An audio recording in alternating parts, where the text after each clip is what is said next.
Our today's first topic is image formation by a convex mirror.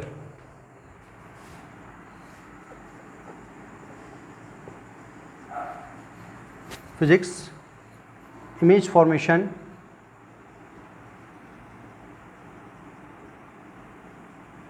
by a convex mirror. Means अगर convex mirror है और हम different positions पे अगर objects को रखते हैं तो इमेज की जो फॉर्मेशन है, इमेज की जो लोकेशन है, इमेज का साइज़, इमेज का नेचर, इसको हम स्टडी करेंगे. First, this is a convex mirror. ये इसका पॉलिश्ड सरफेस है and this one is it's reflecting surface. ये इसका कौन सा सरफेस है? Reflecting surface. ये पोल हो गया इसका. और देखो, जब इसमें हम सेंटर ऑफ कर्वेचर और फोकस को जब लोकेट करेंगे तो हमें मालूम है कि इसका जो स्फीयर जो कंप्लीट होगा वो इस तरफ होगा, स्फीयर कंप्लीट. और इधर स्फीयर अगर कंप्लीट हो रहा है तो ये एक हमें जो स्फेरिकल बॉडी है, इधर इसका सेंटर और ये इसका फोकस. मीन्स ये तो हमने इसको कंप्लीट करके बस इस सी और फोकस को लोकेट किया है, बाकी इस डायग्राम को हम फियर में यूज़ नहीं करते हैं. ये इसका मिरर है तो हमें दिखाई दे रहा है कि इसका जो फोकस और सेंटर ऑफ कर्वेचर है ये कहाँ लाई करते हैं? Behind the reflecting surface, reflecting surface के पीछे. तो फर्स्ट पोजीशन हमने यूज़ की एट इन्फिनिटी. हमने ऑब्जेक्ट को इन्फिनिटी पे रखा और रेज जब भी आएंगी तो कहाँ स्ट्राइक करेंगी? रिफ्लेक्टिंग सरफेस में. और अगर ये इसका रिफ्लेक्टिंग सरफेस है, इट मीन्स रेज इस डायरेक्शन से कहीं आएंगी. ऑब्जेक्ट हमने यहाँ रखा और इस डायरेक्शन से ऐसे रेज आएंगी. तो इन्फिनिटी पे जो ऑब्जेक्ट होती है उससे रेज कैसी आती हैं? Parallel to the principal axis. ये parallel to the principal axis. यहाँ पर जब ये सरफेस पे स्ट्राइक करेंगी तो ये इसका क्या है? ये इसका नॉर्मल हो गया, तो ये इसका आई हो गया और ऑलमोस्ट ये इसका एंगल ऑफ रिफ्लेक्शन होगा और ये रिफ्लेक्टेड वाली रे हो जाएगी. इसी तरीके से ये इसका नॉर्मल बनाने का सबसे बेस्ट मेथड मैंने आपको बताया हुआ है कि इसको हमें सी से पास कराना है, सेंटर से पास कराना है. तो इसमें ये इसका ये इंसिडेंट एंगल हो गया और ये इसका एंगल ऑफ रिफ्लेक्शन और ये इसकी रिफ्लेक्टेड रे. तो ये जो रेज हैं ये सरफेस पे स्ट्राइक करने के बाद क्या हो रहा है? ये स्प्रेड हो रही हैं. और अगर ये ऐसे स्ट्राइक करने के बाद स्प्रेड हो रही हैं तो ये तो श्योर हो गया कि ये आपस में मीट तो कर ही नहीं सकती हैं बिल्कुल भी, क्योंकि स्प्रेड हो रही हैं. तो हमारी आइज़ में जब ये रेज एंटर करेंगी तो हमारी आइज़ इनको जब ट्रेस बैक करेगी, इसके पाथ को ट्रेस बैक करेगी, तो ट्रेस बैक करने पे ये रे यहाँ से तो इस पॉइंट से पास होती हुई दिखाई देगी और इधर से ऐसे पास होती हुई दिखाई देगी. जहाँ पर से ये दोनों रेज पास होंगी, ये रिफ्लेक्टेड रेज जो पास होंगी, इसको हमने ट्रेस बैक करके देखा तो उस पॉइंट को हम क्या बोलते हैं? फोकस. और हमने स्टडी भी किया था कॉन्वेक्स मिरर के केस में, जो फोकस होता है ये वो पॉइंट होता है जहाँ पर से रिफ्लेक्टेड जो रेज हैं वो अपीयर टू मीट होती हैं, एक्चुअल में मीट नहीं करती क्योंकि रिफ्लेक्टेड रेज तो फैल गई हैं. उनको हमने ट्रेस बैक करके देखा तो इस पॉइंट पे इंटरसेक्ट कर रही हैं. तो ऐसा लगता है कि इस पॉइंट से वो दोनों रेज आ रही होंगी या इस पॉइंट पे इंटरसेक्ट करती हुई अपीयर हो रही हैं. तो दिस इज फोकस हियर. तो हमने ऑब्जेक्ट को कहाँ पे रखा था? Infinity. Position of object, position of an object किधर थी? At infinity. At infinity. और position of image, position of image किस पोजीशन पे इमेज बनी? At focus. उसका नेचर वर्चुअल इरेक्ट. ये सबको पता है कि वर्चुअल इरेक्ट क्यों? क्योंकि रेज रिफ्लेक्शन के बाद एक्चुअल में मीट नहीं कर रही हैं, वो अपीयर टू मीट हो रही हैं जब उनको हम ट्रेस बैक करके देख रहे हैं. तो उस केस में ऑलवेज इमेज कैसी बनती है? Virtual and erect. It means हम इस इमेज को स्क्रीन पे ऑब्टेन नहीं कर सकते. नेक्स्ट, उसका साइज कैसा हो जाएगा? हाईली डिमिनिश्ड, बहुत छोटा. मतलब हम उसको आइडेंटिफाई देखकर आइडेंटिफाई नहीं कर पाते हैं कि कि वो उल्टा हो गया, सीधा है, लेकिन हमें अपने दूसरे फॉर्मेट से पता है कि इमेज कैसी है, वर्चुअल इरेक्ट है, इतनी छोटी है, पॉइंट साइज के बराबर। ठीक है। नेक्स्ट इज, अगर हम इसकी लोकेशन को इन्फिनिटी से क्लोज लाते हैं, तो जब हम इन्फिनिटी से इसको क्लोज लाएंगे तो हमारे पास एक ही पोजीशन बचेगी। ये रिफ्लेक्टिंग सरफेस, इधर रिफ्लेक्टिंग सरफेस, ये पॉलिश्ड सरफेस हो गया, और ये इसका प्रिंसिपल एक्सिस, ये इसका सेंटर ऑफ कर्वेचर, और ये इसका फोकस। अब यहाँ से इन्फिनिटी से, और ये इसका पोल है, तो हम यहाँ से लेकर पोल तक कहीं भी ऑब्जेक्ट को रख लेंगे, कहीं भी, एनीवेयर, तो उस लोकेशन को हम बोलेंगे बिटवीन इन्फिनिटी एंड पोल। जैसे हम कॉनकेव मिरर के केस में पढ़ते थे, हम ऑब्जेक्ट को पास लाए तो पहले सी आता था, सी के पीछे आते थे, फिर सी पे आते थे, फिर सी और एफ के बीच में, फिर फोकस और पोल के बीच में। लेकिन यहाँ ऐसा कुछ नहीं है, क्योंकि सी उधर है, एफ उधर है, तो हम उसको कोई दूसरा वर्ड तो बोल नहीं सकते हैं उसमें कि बियॉन्ड सी, सॉरी बिहाइंड सी, या सी पर, या फोकस पे। तो हम सिर्फ क्या वर्ड यूज़ करेंगे, बिटवीन इन्फिनिटी एंड पोल। तो हमने ऑब्जेक्ट की लोकेशन कहाँ की, बिटवीन इन्फिनिटी एंड पोल, और नेचर एंड इट्स साइज। तो हमने ऑब्जेक्ट को ये इसकी लोकेशन रख दी, ये कहाँ पर है, बिटवीन इन्फिनिटी एंड पोल। कहीं भी रख सकते हैं इसको, थोड़ा आगे थोड़ा पीछे कहीं भी कर सकते हैं, बस इन्फिनिटी और पोल के बीच में। तो ये प्रिंसिपल एक्सिस के पैरेलल रह जाएगी, तो रिफ्लेक्शन हो जाएगा इसका, ये इसका नॉर्मल हो गया। अगर ये इसका नॉर्मल है तो ये इसका एंगल ऑफ रिफ्लेक्शन हो गया, और ये कौन सी रे हो गई, रिफ्लेक्टेड रे। और रिफ्लेक्टेड रे को हमने पीछे ट्रेस करके देखा, तो ये इस पॉइंट से, मीन्स फोकस से पास होती है, हमें दिखाई दी। फिर हमने एक रे और बनाई, और उसको हमने पोल पे इंसिडेंट कराया, तो जिस एंगल से आई उसी एंगल से वापस आई आर। तो ये इसको जब ट्रेस बैक करके देखेंगे, क्योंकि देखो फिर वही सिस्टम आ गया, इसमें ये रे यहाँ टकराई, ऐसे गई, ये टकराई, ये गई, तो ये क्या हो रही है, स्प्रेड। और अगर ये स्प्रेड हो रही है तो आपस में कहीं पे जाकर इनका इंटरसेक्शन तो होगा नहीं, तो फिर इनको हम ट्रेस बैक करेंगे। और इसको जब ट्रेस बैक करके देखा तो इसने यहाँ पर इंटरसेक्ट किया इसको, तो जहाँ पर दोनों का इंटरसेक्शन पॉइंट हमें मिला, this is the point of image. तो इसको हम बोलेंगे A dash B dash, this is A B. Height of the object is A B and height of the image is A dash B dash. तो position क्या है, position है between infinity and pole, infinity और pole के बीच में। तो image की position क्या है, बिटवीन पोल एंड फोकस। ये जो इमेज है ये पोल और फोकस के बीच में बनती है, पोल और फोकस के बीच में। नेचर कैसा है इसका, वही सेम वर्चुअल इरेक्ट, क्योंकि रेज रिफ्लेक्शन के बाद आपस में एक्चुअल में मीट नहीं कर रही हैं, अपीयर टू मीट होंगी जब उनको हम ट्रेस बैक करके देखते हैं। Next size only diminished, not highly diminished, only diminished. Diminished means छोटी, छोटी मतलब इतनी छोटी नहीं कि हम उसको देख ना सकें कि वो वर्चुअल इरेक्ट है, ए ऊपर ए डैश ऊपर, बी नीचे बी डैश नीचे। तो इमेज कैसी है, डिमिनिश, छोटी हुई है, हाईली डिमिनिश नहीं है, बहुत छोटी नहीं हुई है। तो हम उसका डिफ्रेंशिएशन कर सकते हैं कि इसका हेड अगर यहाँ ऊपर था तो ऊपर ही है, और इसका अगर फीट नीचे थे तो फीट नीचे ही है। ठीक है। तो ये दो पोजीशंस हैं जहाँ पर हम कॉन्वेक्स मिरर के केस में ऑब्जेक्ट्स को रखते हैं, और उनकी हमें इमेज का जो पोजीशन है वो उनका नेचर और उनका साइज। अब हमारा नेक्स्ट कॉन्सेप्ट है sign convention. Means sign convention का मतलब हो गया कि हम ऑब्जेक्ट को कहाँ पे रखेंगे, जहाँ पे रखेंगे वो जो डिस्टेंस है उसको हम नेगेटिव लेंगे या पॉजिटिव लेंगे। जो इमेज बनेगी उसका डिस्टेंस कैसा होगा, पॉजिटिव होगा नेगेटिव होगा। ऑब्जेक्ट की जो हाइट है हम उसको हम कैसे लेंगे, पॉजिटिव या नेगेटिव, या इमेज जो बनेगी उसकी हाइट कैसी होगी, नेगेटिव या पॉजिटिव। ये कॉन्सेप्ट हम पढ़ते हैं। ये कॉन्सेप्ट पढ़ने के लिए हमने पहले यहाँ पर एक कॉन्केव मिरर का यूज़ किया। हम दोनों से एक एक एग्जाम्पल एक एक पढ़ेंगे, कॉन्केव से भी और कॉन्वेक्स के केस से भी। ये कॉन्केव मिरर है, हमने उसको थोड़ा कर्वेचर इसका कम दिया हुआ है। ये polished surface, this is A polished surface. ये इसका क्या हो गया, एक्सेस।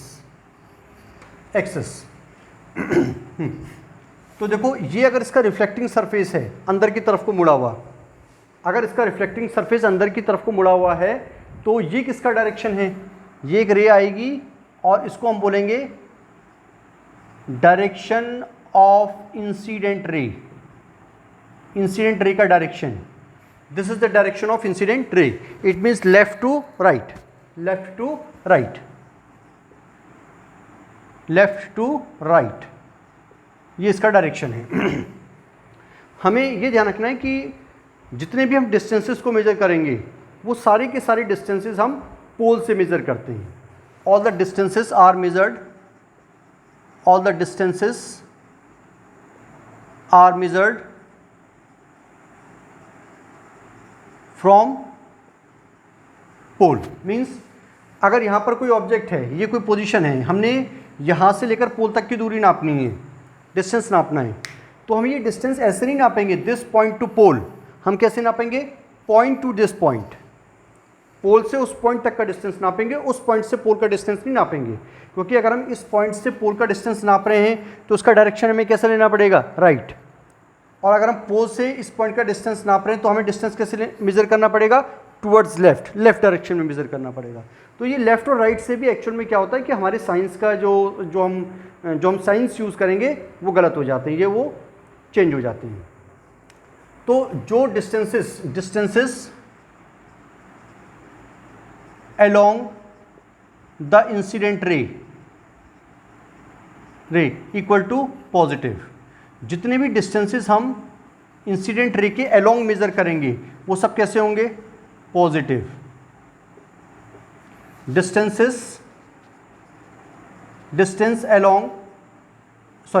अगेंस्ट द इंसिडेंट रे,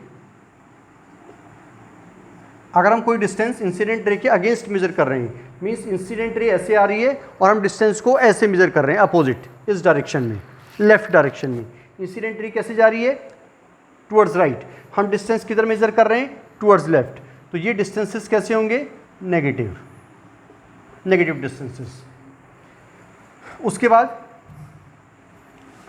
जो भी हम ऑब्जेक्ट को रखते हैं, किसी भी ऑब्जेक्ट की जिसकी हमें इमेज ऑब्टेन करनी है is always placed on the principal axis, उस ऑब्जेक्ट को हमेशा हम कहाँ रखते हैं प्रिंसिपल एक्सिस के ऊपर रखते हैं। An object is always placed above the principal axis, हमेशा उसको कहाँ रखा जाएगा प्रिंसिपल एक्सिस के ऊपर। और जो भी डिस्टेंस जो भी ऑब्जेक्ट प्रिंसिपल एक्सिस के ऊपर होगी उसका जो ऑब्जेक्ट होगा उसका जो साइज होगा उसको हम कैसे यूज़ करेंगे पॉजिटिव, मतलब उसका साइन हम कैसे लेंगे positive. Object size above principal axis कैसे लेंगे हम पॉजिटिव।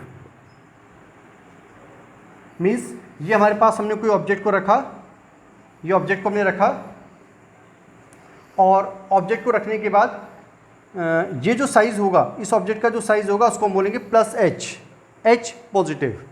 और जो भी डिस्टेंसेस प्रिंसिपल एक्सिस के बिलो होंगे, object below principal axis, object size या इमेज या ऑब्जेक्ट जो भी है साइज बिलो प्रिंसिपल एक्सिस कैसी होगी वो कैसा होगा नेगेटिव। जैसे ये हमने ऑब्जेक्ट को रखा और यहाँ इसकी इमेज बन रही है, तो ये जो साइज होगा इसको हम कैसे यूज़ करेंगे -h, इसको कैसे यूज़ कर रहे हैं +h। तो प्रिंसिपल एक्सिस के नीचे जो साइज होगा इमेज का या ऑब्जेक्ट जो भी है तो वो हम कैसे यूज़ करेंगे नेगेटिव में, और अगर वो प्रिंसिपल एक्सिस के ऊपर है तो पॉजिटिव। डिस्टेंस हमेशा हम कहाँ से मेज़र करते हैं पोल से। अगर हम पोल से डिस्टेंस इस लेफ्ट डायरेक्शन में मेज़र करेंगे तो वो सारे कैसे होंगे नेगेटिव, क्योंकि वो सब इंसिडेंट जिस डायरेक्शन में इंसिडेंट रे है उसके अपोजिट होंगे। तो अपोजिट जो अगेंस्ट होते हैं जितने भी डिस्टेंसेस वो सब क्या होते हैं नेगेटिव। और जो भी डिस्टेंस हम पोल से मेज़र करेंगे इस डायरेक्शन में अलोंग द इंसिडेंट रे वो सारी डायरेक्शंस कैसे लेंगे हम पॉजिटिव। मैं तुम्हें एक एग्जांपल से समझाता हूँ आपको, इसको समझना प्रॉपर तरीके से।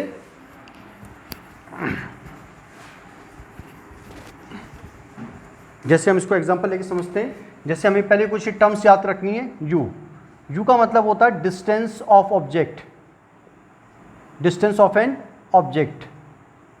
किसी भी ऑब्जेक्ट का जो डिस्टेंस है उसको हम किससे डिनोट करेंगे? यू।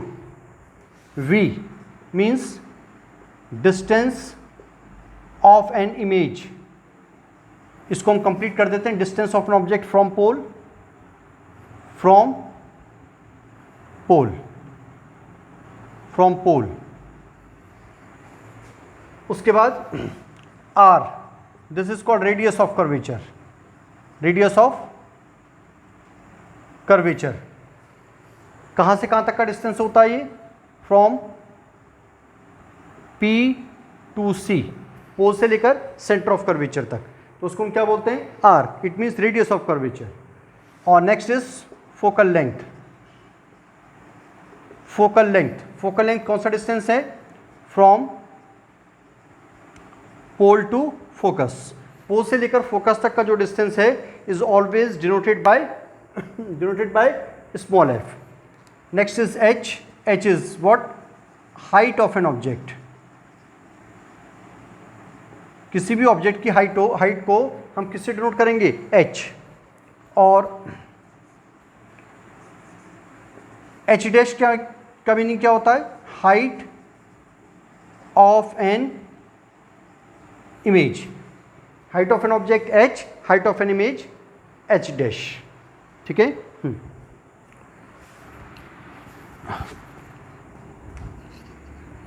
नेक्स्ट इज, एक एग्जांपल लेते हैं इसको हम। जैसे ये हमारे पास एक कॉनकेव मिरर है, this is A concave mirror, ये इसका प्रिंसिपल एक्सिस हो गया, this is it's polished surface and it's reflecting surface is curved inwards, और इसका रिफ्लेक्टिंग सरफेस अंदर को मुड़ा हुआ है। तो हमने एक एग्जांपल लेने के लिए हमने एक एग्जांपल लिया, this is C, this one is F, focus. हमने ऑब्जेक्ट को सेंटर ऑफ कर्वेचर और फोकस के बीच में रख दिया, दिस इज एन ऑब्जेक्ट। तो ये प्रिंसिपल एक्सिस के पैरेलल कहाँ से पास होगी? फोकस, फोकस से पास हो गई। फिर हमने एक रे को कैसे कहाँ पर इंसिडेंट करा? सीधा पोल पर, और ये भी कहाँ से पास हो जाएगी? सेम एंगल से। तो यहाँ पर जाके कहीं आपस में एक्चुअल में इंटरसेक्ट करेंगी। तो ये जो लोकेशन होगी इमेज की, ये कैसी इमेज बनेगी? रियल एंड इन्वर्टेड, बिकॉज हमें मालूम है सब कुछ कि रिफ्लेक्शन के बाद रेज एक्चुअल में मीट कर रही हैं। तो this, if this is A B, then this will be A dash B dash. ये देखो, ये ऑब्जेक्ट हमने कहाँ पे रखा था? ये ऑब्जेक्ट की लोकेशन है। तो ये पोल है, तो पोल से लेकर इस लोकेशन, इस डिस्टेंस तक जहाँ पर हमने ऑब्जेक्ट को रखा है, उसको हम बोलते हैं this is u. U stands for distance of an object from pole. Now image यहाँ पर बनी है, तो इमेज का जो डिस्टेंस है पोल से, this is denoted by v। v means distance of an image from pole. उसके बाद C, centre of curvature. Pole से लेकर सेंटर ऑफ कर्वेचर का जो डिस्टेंस होता है इज डिनोटेड बाय r। और पोल से फोकस तक का जो डिस्टेंस है, this is denoted by small f। Height of an object h, principal axis के ऊपर है तो पॉजिटिव, और image h dash, height of an image is h dash. और अगर ये प्रिंसिपल एक्सिस के नीचे है तो हम इसका साइन कैसे यूज़ करते हैं? माइनस। अब इसको हम लिख लेते हैं। तो अब आप ये बताओ कि यहाँ पर जो ये u है, u distance of an image, distance of an object, यहाँ पर हम इस डिस्टेंस को क्या यूज़ करें? u प्लस u और माइनस u। तो देखो यहाँ पर ये this is the direction of incident रे, ये किसका डायरेक्शन है? इंसिडेंट रे का। और ये इमेज ऑब्जेक्ट का डिस्टेंस है, तो ऑब्जेक्ट का डिस्टेंस पोल से जब मेजर करेंगे तो ऐसे आना पड़ेगा हमें, क्योंकि हमें मालूम है कि all the distances are measured from pole. तो हम पोल से ऐसे इस डिस्टेंस को नापेंगे, इस डिस्टेंस से पोल तक नहीं नापेंगे हम, इसका ध्यान रखना सब। तो पोल से इस ऑब्जेक्ट का डिस्टेंस जो हम मेजर करेंगे उसका डायरेक्शन ये है, और ये किसका डायरेक्शन है? इंसिडेंट रे का। तो इंसिडेंट रे के डायरेक्शन के अगेंस्ट हम डिस्टेंस को मेजर कर रहे हैं, तो डिस्टेंस कैसे लेना पड़ेगा हमें? नेगेटिव। तो this will be minus u here, ये साइन क्या आएगा यू के साथ? माइनस। उसके बाद हम इमेज का डिस्टेंस नाप रहे हैं, फिर कहाँ से नापेंगे? मेजर करेंगे पोल से। तो तो पोल से इमेज तक का डिस्टेंस हम ऐसे मेजर करेंगे और इंसिडेंट रे ऐसे जा रही है, तो फिर ये जो हमारा मेजरमेंट है इसका डायरेक्शन कैसा हो गया, इंसिडेंट रे के डायरेक्शन के अपोजिट। तो it means distance of image, distance of an image कैसा साइन आएगा फिर दोबारा से माइनस।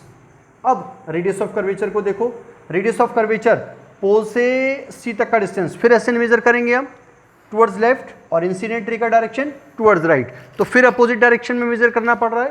तो radius of curvature is radius of curvature, sign of radius of curvature is again negative और is denoted by capital R. फिर focus focal length, तो focal length कहाँ से कहाँ तक का डिस्टेंस, पोल टू फोकस, तो पोल टू फोकस का डिस्टेंस मेजर करने के लिए पोल से स्टार्ट करेंगे और ऐसे फोकस लेंथ तक जाएंगे, तो फिर ये डिस्टेंस हमारा है और इंसिडेंट रे का डायरेक्शन फिर राइट में है और हम कैसे डिस्टेंस मेजर कर रहे हैं टुवर्ड्स लेफ्ट, तो फिर साइन किसका आएगा नेगेटिव,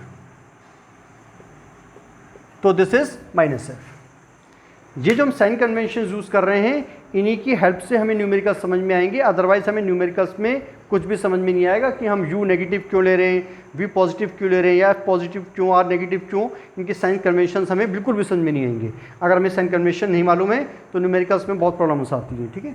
तो इसको आप नोट कर लेना, इसको मैं रब कर रहा हूँ। एक एग्जाम्पल हम और लेते हैं। अब हमने एक एग्जाम्पल लिया, कॉन्वेक्स मिरर का एग्जाम्पल ले लेते हैं और ये हमने कॉन्वेक्स मिरर बनाया, ये इसका पॉलिश्ड सरफेस और ये इधर इसका रिफ्लेक्टिंग सरफेस हो गया। हमने ऑब्जेक्ट को कहीं भी रखा, लेट ये हमने रख दिया, इन्फिनिटी और पोल के बीच में कहीं रखा है, ये प्रिंसिपल एक्सिस के पैरेलल जाती है रे और कहाँ से चली जाती है, कहाँ से पास हो जाती है, ये इसका फोकस और इधर इसका सेंटर ऑफ कर्वेचर। तो ये कहाँ से पास होगी रिफ्लेक्शन के बाद, आफ्टर रिफ्लेक्शन ये पास होगी हमारी फोकस से, क्योंकि ये तो वापस चली जाएगी, ये सी से पास होने वाला इसका क्या होता है नॉर्मल, और ये रे कैसे चली जाएगी ऐसे आई और हियर इज आर। तो ये रिफ्लेक्टेड रे जो है इसको हमने जब ट्रेस बैक करके देखा तो कहाँ से पास हो रही है, फ्रॉम फोकस, ये फोकस से पास हो रही है, इसका फोकस हो गया और इसमें हमने फिर दोबारा से इसका पोल पे इंसिडेंट कराया तो सेम एंगल से वापस आई इक्वल टू आर और इसको जब ट्रेस बैक करके देखा तो यहाँ पर इमेज बन रही है, this is the point of image और this is, if this is A B then this is A dash B dash. तो डिस्टेंस ऑफ एन ऑब्जेक्ट, इस केस में ऑब्जेक्ट का डिस्टेंस, ऑब्जेक्ट यहाँ रखी हुई है, ये किसका डायरेक्शन है, direction of incident ray, incident ray ऐसे आएंगे इस डायरेक्शन में फ्रॉम लेफ्ट टू राइट, और हम जब ऑब्जेक्ट का डिस्टेंस मेजर करेंगे पोल से ये रही ऑब्जेक्ट, तो फिर हमें लेफ्ट में जाना पड़ेगा और जब लेफ्ट में जाना पड़ेगा तो डिस्टेंस कैसा, फिर दोबारा से नेगेटिव, ठीक है। तो distance is minus you here again. उसके बाद ये जो डिस्टेंस है इसको तो हम बोलते हैं यू, और इसी पोल से लेकर इस ऑब्जेक्ट का इमेज जहाँ पर इमेज बन रही है वहाँ तक की डिस्टेंस को हम बोलते हैं v, v from pole to image. और जब पोल टू इमेज हम डिस्टेंस मेजर करेंगे तो हम किस डायरेक्शन में मेजर करेंगे, देखो पोल टू इमेज, तो हम डिस्टेंस कैसे मेजर करेंगे, इस डायरेक्शन में पोल टू इमेज, और इंसिडेंट रे भी इधर ही जा रही है और हम भी डिस्टेंस इधर मेजर कर रहे हैं, तो दोनों का डायरेक्शन कैसा हो गया, सेम। तो इट मीन्स यहाँ पर हम जो हम डिस्टेंस ऑफ एन इमेज लेंगे उसका साइन क्या आ जाएगा, पॉजिटिव प्लस वी। ये बातें समझ में आ रही है आपको। Next is radius of curvature. Radius of curvature हमारा ये हमें मालूम है कि अगर इधर स्फीयर बनेगा तो रेडियस ऑफ कर्वेचर यहाँ कहीं आएगा, और यहाँ से पोल से जब हम ये डिस्टेंस मेजर करेंगे रेडियस ऑफ कर्वेचर तो फिर हमारा डिस्टेंस किधर है, टुवर्ड्स राइट, और इंसिडेंट रे का डायरेक्शन भी किधर है, towards right. It means both the directions are in both the directions are same, दोनों डायरेक्शन सेम है, तो इट मीन्स ये डिस्टेंस कैसे मेजर हो जाएगा, positive. Radius of curvature is again positive. उसके बाद नेक्स्ट इज फोकल लेंथ। तो फोकल लेंथ कहाँ से कहाँ तक का डिस्टेंस होता है, ये तो हमने लिख दिया R, this is R. Now next is from pole to focus, इसको हम बोलते हैं फोकल लेंथ। तो फोकल लेंथ का डिस्टेंस पोल से फोकस तक कैसे मेजर करोगे, towards right, towards pole to focus, towards right, और इंसिडेंट रे का डायरेक्शन भी वही है। जब दोनों का डायरेक्शन सेम है तो फिर यहाँ पर हमारी फोकल लेंथ किस में आ जाएगी, पॉजिटिव। ये हमारे कुछ साइन कन्वेंशंस हैं, तो हमने एक एक एग्जांपल लेके दोनों के साइन कन्वेंशंस को समझा। इनको बहुत केयरफुली स्टडी करना है क्योंकि न्यूमेरिकल्स में हमें सब ये यूज़ करनी है। नेक्स्ट है uses of concave mirror. Concave mirror के और कॉन्वेक्स मिरर के कुछ यूजेस हम पढ़ लेते हैं। Uses of concave mirror, uses of concave mirror. Actual में कॉन्केव मिरर का यूज़ हम मोस्टली तब करते हैं जब हमें वर्चुअल इरेक्ट इमेज के साथ साथ एनलार्ज इमेज की ज़रूरत पड़ती है, मीन्स बड़ी इमेज की ज़रूरत पड़ती है। तो हमारा फर्स्ट एग्जांपल है concave mirrors are used as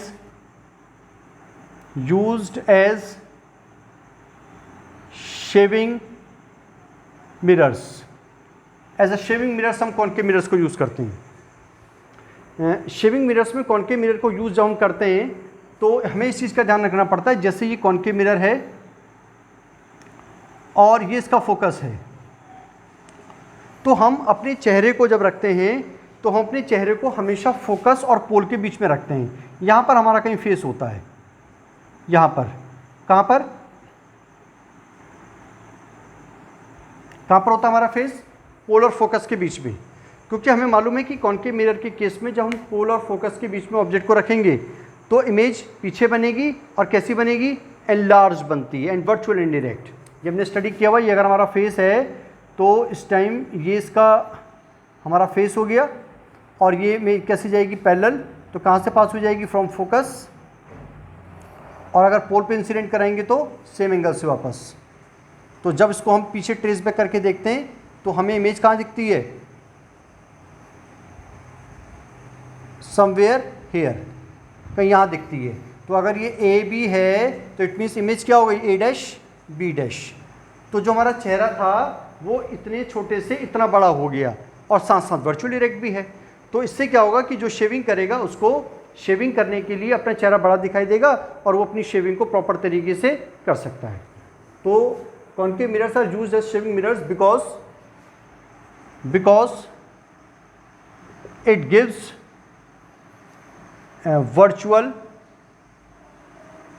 virtual erect and enlarged image of an object of the face so that one can shave perfectly। इससे भी क्या होगा? प्रॉपर तरीके से शेविंग कर पाएगा। यही कॉन्सेप्ट को ध्यान में रखते हमें आगे बढ़ना है। Next, mirrors used by dentists. जो डेंटिस्ट में जो दांत का जो डॉक्टर्स होते हैं उनको हम डेंटिस्ट बोलते हैं। तो वो डेंटिस्ट के पास एक मिरर होता है। Number 2, used by dentists. Dentist कैसे यूज़ करते हैं इसको?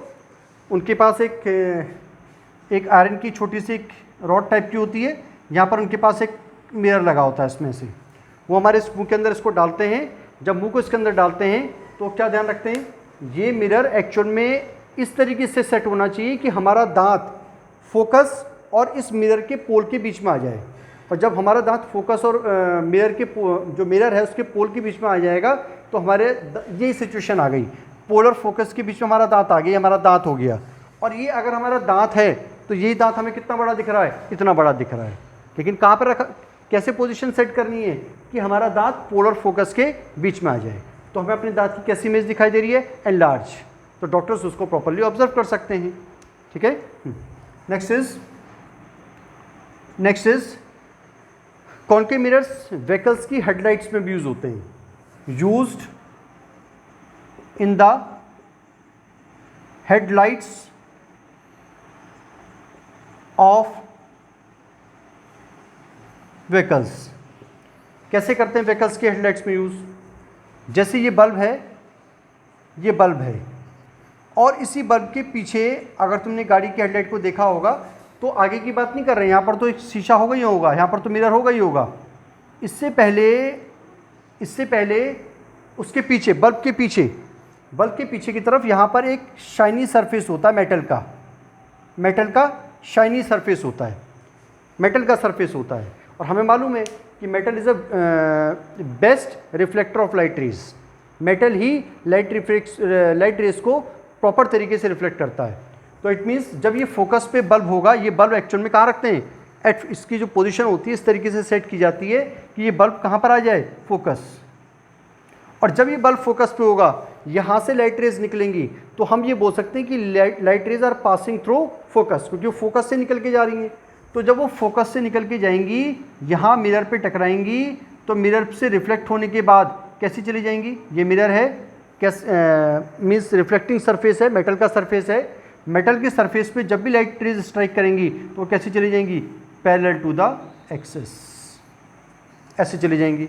और ये जो लाइट पैरेलल जा रही हैं, ये जिनको हम बोलते हैं powerful parallel beams of light, और ये काफ़ी लॉन्ग डिस्टेंस तक ट्रेवल करती हैं।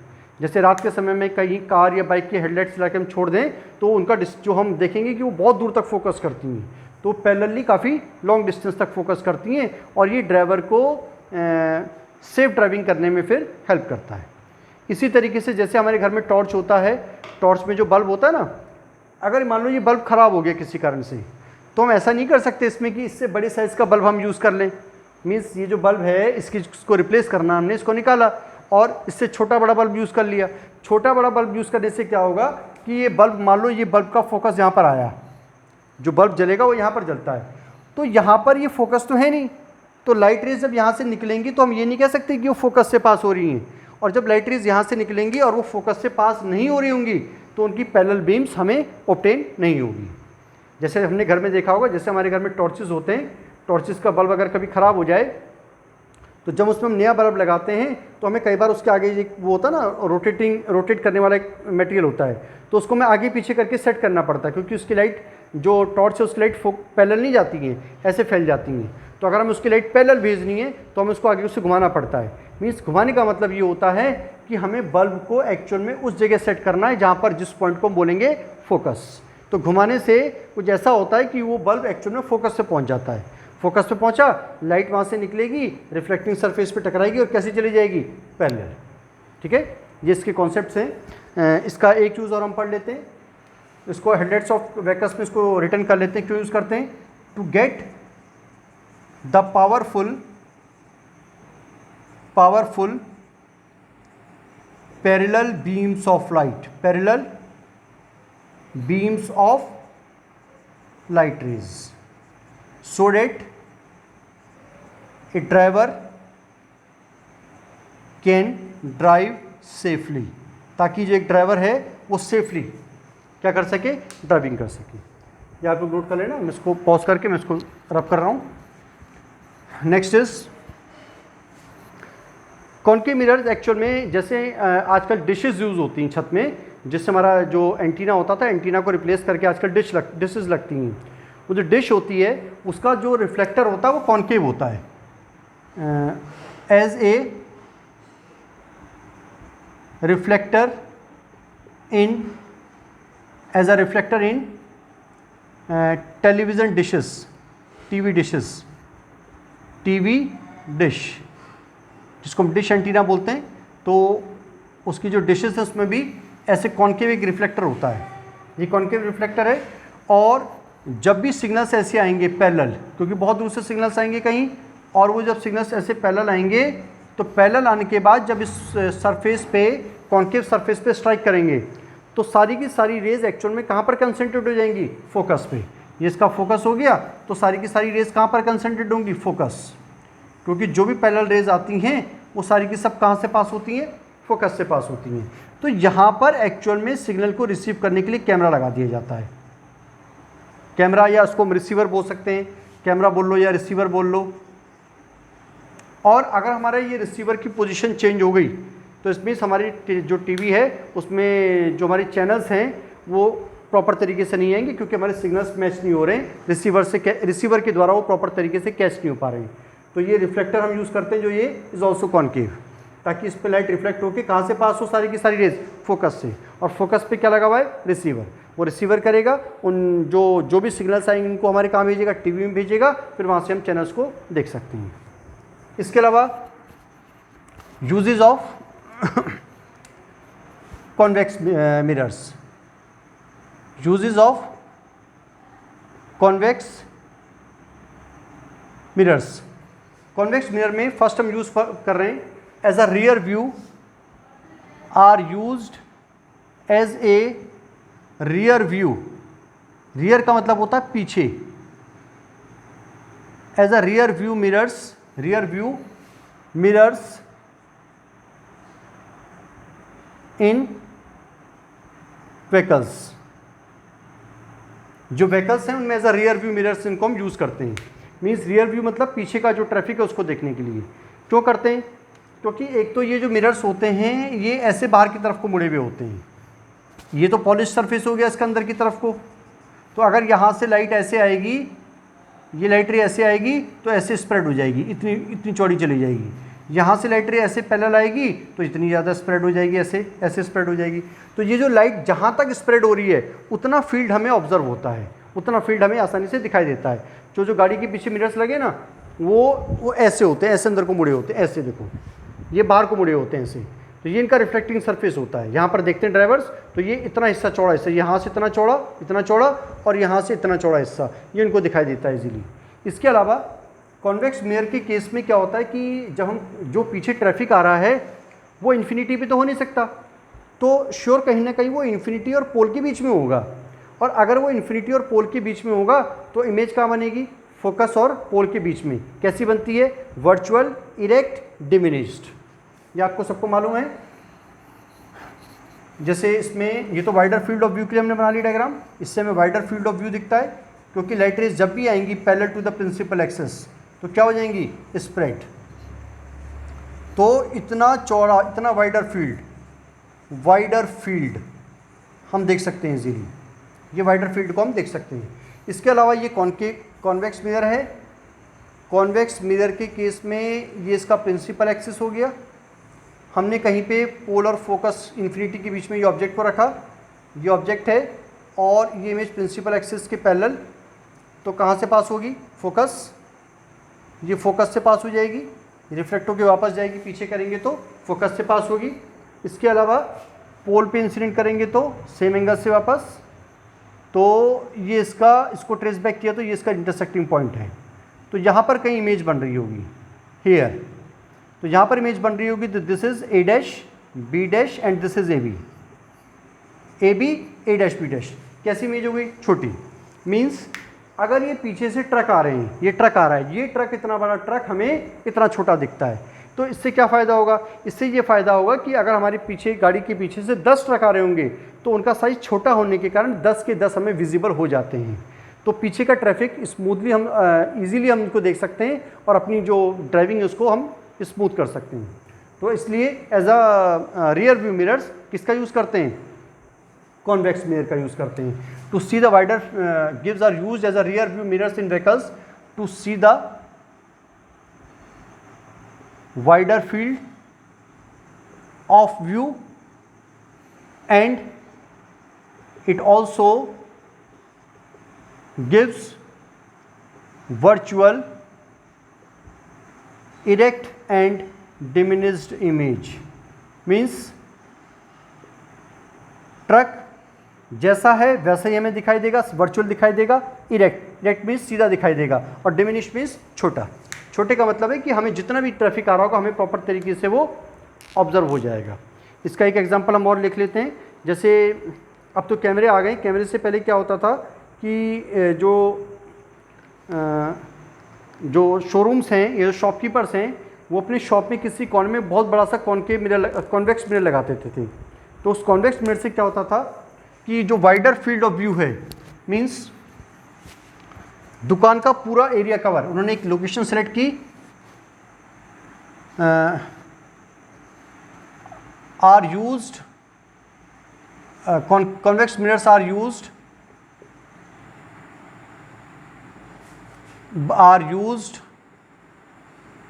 बाय शोरूम और शॉपकीपर ओनर्स और shopkeeper owners to see the whole area. जो उनकी दुकान का शोरूम का पूरा एरिया है वो उनके एक बारी में क्लियरली विजिबल हो जाता था। जैसे यहाँ पर उन्होंने एडजस्ट किया, ये उन्होंने यहाँ पर कहीं पे कॉन्वेक्स मिरर एडजस्ट कर दिया, तो यहाँ से लाइट रेज ऐसे फैलेंगी, ये लाइट रे ऐसे फैलेगी, तो ये सारा का सारा व्यू जो है वो इजीली देख सकते हैं। इतना बड़ा एरिया वो इजीली व्यू कर सकते हैं। व्यू एरिया, इतना बड़ा area, large area can be viewed,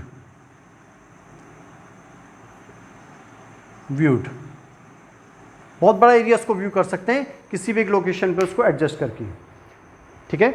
या हम ये बोल सकते हैं कि जहाँ पर भी हमें लाइट को स्प्रेड करने की ज़रूरत है, जहाँ पर भी लाइट को स्प्रेड करने की ज़रूरत है वहाँ पर हम कॉन्वेक्स मिरर का यूज़ करेंगे। जैसे कि स्ट्रीट लाइट्स में भी यूज़ होता है, क्योंकि स्ट्रीट लाइट्स का हम चाहेंगे कि फोकस एक जगह पे जाए या फोकस कम हो जाए। हम तो चाहेंगे भाई जितनी ज़्यादा लाइट फैल जाए उतना अच्छा है। तो जो स्ट्रीट लाइट्स हैं इनमें भी कॉन्वेक्स मिरर का यूज़ होता है। ताकि कॉन्वेक्स मिरर का यूज़ क्यों हो रहा है इनमें, क्योंकि ये लाइट को क्या करते हैं, स्प्रेड करते हैं। मीन्स लाइट इसमें, लाइट रेज इसमें आने के बाद रिफ्लेक्ट होने के बाद स्प्रेड हो जाती हैं। स्प्रेड होंगी तो उतना ज़्यादा फील्ड में ये अपनी लाइट को फेंक सकते हैं, तो इसलिए इनको एज अ स्ट्रीट लाइट्स भी यूज़ करते हैं। ठीक है, ओके, थैंक यू।